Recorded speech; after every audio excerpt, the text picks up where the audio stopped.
ماننا قرآن کی خوشبو سے اپنے دلوں کو مہکانے والوں کو ہماری جانب سے السلام علیکم ورحمۃ اللہ وبرکاتہ۔ اب ہم سورہ بقرہ کے 6 رکوع میں اس بات کا مطالعہ کریں گے کہ جب بنی اسرائیل کو اللہ تعالیٰ نے فرعون کی غلامی سے نجات دلائی تھی، جس کا ذکر بہت اختصار کے ساتھ آ رہا ہے، تو اس کے بعد اس قوم نے اللہ تعالیٰ کی عنایات اور اللہ تعالیٰ کی طرف سے دی گئی برکات اور پوری دنیا میں سب سے زیادہ فضیلت پانے کے باوجود کیا اللہ تعالیٰ کی نافرمانیاں کی، کیسا رویہ اختیار کیا، جو کہ پڑھ کر بہت ہی زیادہ دکھ ہوتا ہے۔ بہرحال اس کو ہم قرآن پاک کی روشنی میں سمجھتے ہیں۔ اعوذ باللہ من الشیطان الرجیم، بسم اللہ الرحمن الرحیم۔ Verse number 47۔ اے بنی اسرائیل، یاد کرو میری ان نعمتوں کو جو میں نے تم پر انعام کی، اور میں نے تم کو دنیا کی ساری قوموں پر سب سے زیادہ فضیلت اور عزت عطا کی تھی۔ اور ڈرو اس دن سے جس دن کوئی کسی کے کام نہ آئے گا اور نہ کسی کے لیے کوئی سفارش قبول کی جائے گی، اور نہ ہی کوئی بدلہ لے کر کسی کو چھوڑا جائے گا، اور نہ اس دن برائیاں کرنے والوں کو کسی طرح کی کوئی مدد مل سکے گی۔ اور اس وقت کو یاد کرو جب ہم نے تم کو فرعون کی غلامی سے نجات دلائی تھی۔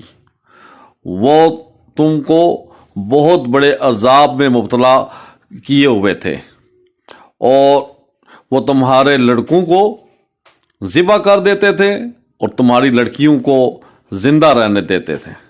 تو ان حالات میں تمہارے رب کی جانب سے تمہارے لیے بہت بڑی آزمائش تھی۔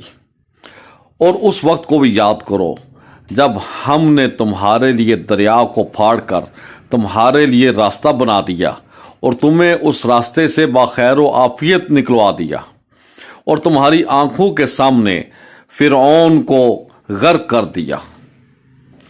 اور یاد کرو جب ہم نے موسیٰ علیہ السلام کو 40 دنوں کے لیے بلایا تھا، تو تم نے ان کے پیچھے بچھڑے کو معبود بنا دیا۔ اس وقت تم نے بچھڑے کی عبادت کر کے بہت بڑی زیادتی کی تھی، مگر اس کے باوجود ہم نے تم کو معاف کر دیا تھا، شاید کہ تم شکر گزار بن سکو۔ صدق اللہ العظیم۔ الحمدللہ سورہ بقرہ کا یہ 6 رکوع کا آدھا حصہ کمپلیٹ ہوا۔ کل انشاءاللہ آپ کی خدمت میں بقیہ حصہ پیش کریں گے۔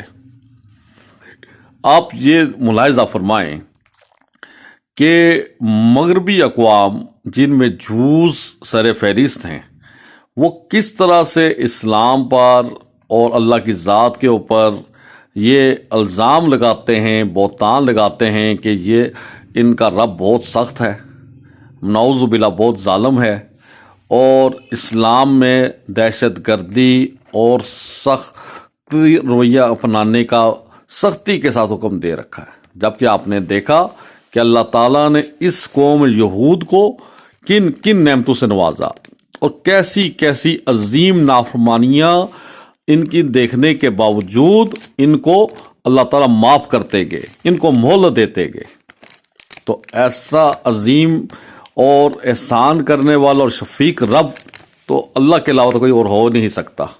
تو اس کو ظالم کہنا اور اس کے دین کو دہشت گرد دین کہنا بہت بڑا جھوٹ اور بہت بڑا دھوکہ اور بہت بڑا بہتان ہے۔ تو اللہ تعالیٰ ہمیں ان لوگوں کی شر سے محفوظ رکھے، اور ان لوگوں پر اللہ تعالیٰ رحم فرما کر ان کو ہدایت عطا فرمائے، اور ہم مسلمانوں کو بھی قرآن پاک کی سمجھ اور اس پر عمل کرنے کی محبت کے ساتھ توفیق عطا فرمائے۔ السلام علیکم ورحمۃ اللہ وبرکاتہ۔